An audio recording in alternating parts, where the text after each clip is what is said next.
80 साल की अम्मा बड़बड़ा रही थी। सुबह सुबह उठकर बड़बड़ करना उनकी रोज की आदत है। हमारे घर में नहीं बनती है दाल वाली रोटी, हमारे घर में ये नहीं चलता, हमारे घर में वो नहीं किया जाता। सुबह 4 बजे उठ जाती है अम्मा। पूजा पाठ, हवन मंत्र, सबके खाने में रोक टोक, सोने जागने पर रोक टोक, सबके जीने के स्तर पर रोक टोक। पड़ोस में रहती हूँ न मैं, और मेरी खिड़की उनके आंगन में खुलती है, इसलिए न चाहते हुए भी सारी की सारी बातें मेरे कान में पड़ती रहती है। अम्मा की बड़ी बेटी अक्सर आती है और महीना भर रह जाती है। घूमती है अम्मा के पीछे पीछे, उनका अनुसरण करती हुई। आंगन में बेटी की आवाज गूंजी, अम्मा पानी उबल गया है, अब पत्ती और चीनी डाल दूं? नहीं, थोड़ा सा और उबलने दे। अम्मा अखबार पढ़ती हुई बोली। मुझे हंसी आ गई थी कि 60 साल की बेटी माँ से चाय बनाना सीख रही थी। अम्मा चाहती है कि सभी पूरी उम्र उनके सामने बड़े ही न हो। हाँ, अब चाय डाल दे, चीनी और दूध भी 2-3 उबाल आने दे। हाँ, अब ले आ। अम्मा की कमजोरी हर रोज मैं महसूस करती हूँ। 80 साल की अम्मा नहीं चाहती कि कोई अपनी इच्छा से सांस भी ले। बड़ी बहू कुछ साल साथ रही, फिर अलग चली गई। बेटे के अलग होने पर अम्मा ने जो रोना धोना शुरू किया, उसे देखकर छोटा लड़का डर गया। वो ऐसा घबराया कि उसने अम्मा को कुछ भी कहना छोड़ दिया। दुकान के भी एक एक काम में अम्मा का पूरा दखल था।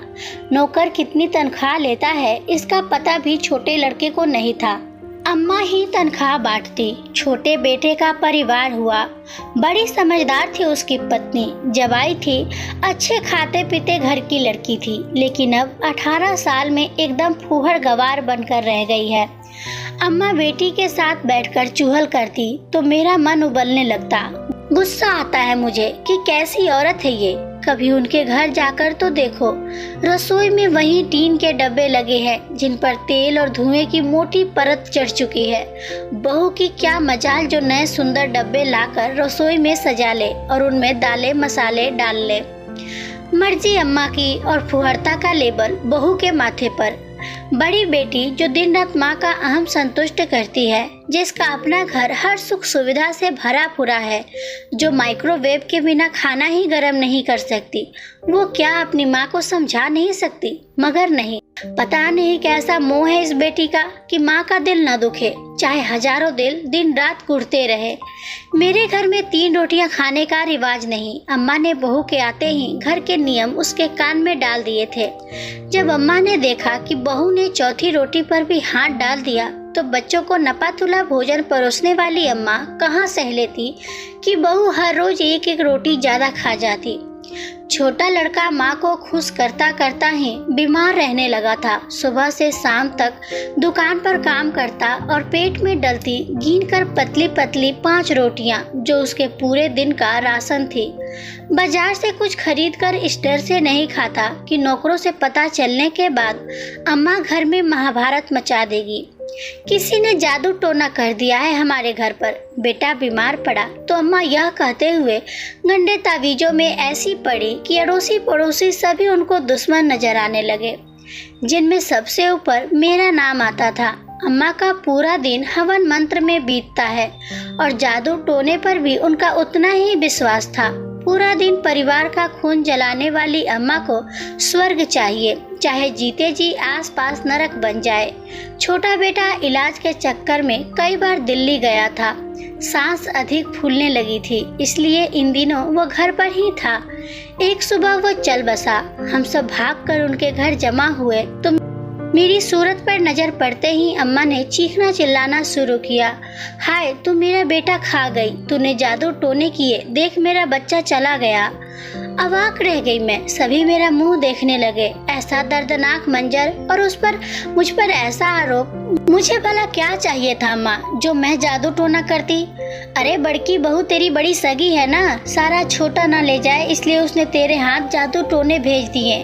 मैं कुछ कहती इससे पहले मेरे पति ने मुझे पीछे खींच लिया और बोले, शांति, चलो यहाँ से। मौका ऐसा था कि दया की पात्र अम्मा वास्तव में एक पड़ोसी की दया की हकदार भी नहीं रही थी। इंसान बहुत हद तक अपने हालात के लिए खुद ही जिम्मेदार होता है। उसका किया हुआ एक एक कर्म कड़ी दर कड़ी बढ़ता हुआ कितनी दूर तक चला आता है। लंबी दूरी तय कर लेने के बाद भी शुरू की गई कड़ी से वास्ता नहीं टूटता। 80 साल की अम्मा आज भी वैसी की वैसी ही है। बहू दुकान पर जाती है और बड़ी पोती स्कूल के साथ साथ घर भी संभालती है। अम्मा की सारी करवाहट अब पोती पर निकलती है। 4 साल हो गए बेटे को गए। इन 4 सालों में अम्मा पर बस इतना ही असर हुआ है कि उनकी जबान की धार पहले से कुछ और भी तेज हो गई है। कितनी बार कहा कि सुबह सुबह शोर मत किया करो अम्मा, मेरे पेपर चल रहे हैं, रात देर तक पढ़ना पड़ता है और सुबह 4 बजे से ही तुम्हारी किटकिट शुरू हो जाती है। एक दिन बड़ी पोती ने चीख कर कहा तो अम्मा सन्न रह गई। रहना है तो तुम हमारे साथ आराम से रहो, वरना चली जाओ बुआ के साथ। दाल वाली रोटी पसंद नहीं तो बेशक भूखी रह जाओ, सादी रोटी बना लो, मगर मेरा दिमाग मत चाटो, मेरा पेपर है। हाय हाय, मेरा बेटा चला गया तभी तुम्हारी इतनी हिम्मत हो गई। अम्मा की बातें बीच में काटते हुए पोती बोली, बेटा चला गया तभी तुम्हारी भी हिम्मत होती है उठते बैठते हमें घर से निकालने की। पापा जिंदा होते तो तुम्हारी जबान भी इतनी लंबी न होती। खिड़की से आवाजें अंदर आ रही थी। अपने बेटे को कभी पेट भर कर खिलाया होता तो आज हम भी बाप को न तरसते। अम्मा, इज्जत लेना चाहती हो तो इज्जत करना भी सीखो, मुझे पापा मत समझना। अम्मा, मैं नहीं सह पाऊंगी, समझी न तुम। शायद अम्मा का हाथ पोती पर उठ गया था जिसे पोती ने रोक लिया था। तरस आता था मुझे बच्ची पर, लेकिन अब थोड़ी खुशी भी हो रही है कि इस बच्ची को विरोध करना भी आता है। पेपर खत्म हुए और एक दिन फिर से घर में कोहराम मच गया। घबराकर खिड़की में से देखा, चमचमाते 3 बड़े छोटे ट्रंक आंगन में पड़े थे जिन पर अम्मा चीख रही थी। दुकान से पैसे लेकर खर्च जो कर लिए थे। घर में इतने ट्रंक हैं, फिर इनकी क्या जरूरत थी? होंगे, मगर मेरे पास नहीं है और मुझे अपना सामान रखने के लिए चाहिए। अम्मा कुली का हाथ रोक रही थी तो पोती ने अम्मा का हाथ झटक दिया था और बोली, चलो भैया ट्रंक अंदर रखो। छाती पीट पीट कर रोने लगी थी अम्मा। पोती ने लगे हाथ रसोई में जाकर टीन के सभी डब्बे बाहर ला पटके, जिन्हें बाद में कबाड़ी वाला ले गया। पोती ने नए सुंदर डब्बे धोकर सामने मेज पर सजा दिए थे। अम्मा ने फिर मुंह खोला तो इस बार पोती शांत स्वर में बोली, पापा कमा कमा कर मर गए, मेरी माँ भी क्या कमा कमा कर तुम्हारी झोली ही भरती रहेगी? हमें जीने कब दोगी अम्मा? जीते जी जीने दो अम्मा, हम पर कृपा करो। पोती की इस बगावत से अम्मा सन्न थी। वे सुधरेंगी या नहीं मैं नहीं जानती, मगर इतना जरूर जानती हूँ कि अम्मा के लिए ये सब किसी प्रलय से कम नहीं था। सोचती हूँ इतना ही विरोध अगर छोटे बेटे ने भी कर दिखाया होता तो इस तरह का दृश्य नहीं होता जो अब इस घर का है। कुछ और दिन बीत गए। 20 साल की पोती धीरे धीरे मुंहजोर होती जा रही है। अपने ढंग से काम करती है और अम्मा का जायज मान सम्मान भी नहीं करती। हर रोज घर में तू मैं होती है। बच्चों के खाने पीने में अम्मा की सदा रोक टोक भला पोती सहे भी क्यों। भाई को पेट भर खिलाती है। कई बार थाली में कुछ छूट जाए तो अम्मा चीखने लगती है। कम डालती थाली में तो इतना जाया ना होता।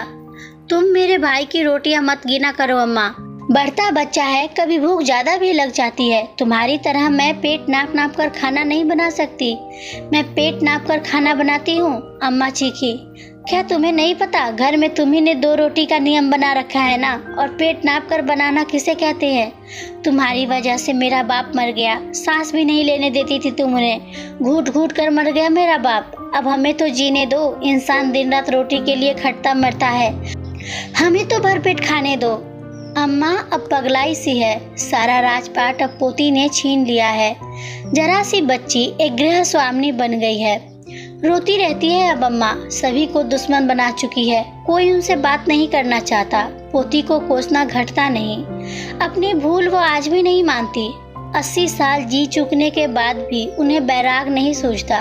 सबसे बड़ा नुकसान उन पंडितों को हुआ जो अब यज्ञ हवन के बहाने अम्मा से पूरी हलवा उड़ाने नहीं आ पाते। जब कभी कोई भटक कर आ पहुँचे तो पोती झटक देती है, जाओ जाओ आगे जाओ, हमें बख्श दो।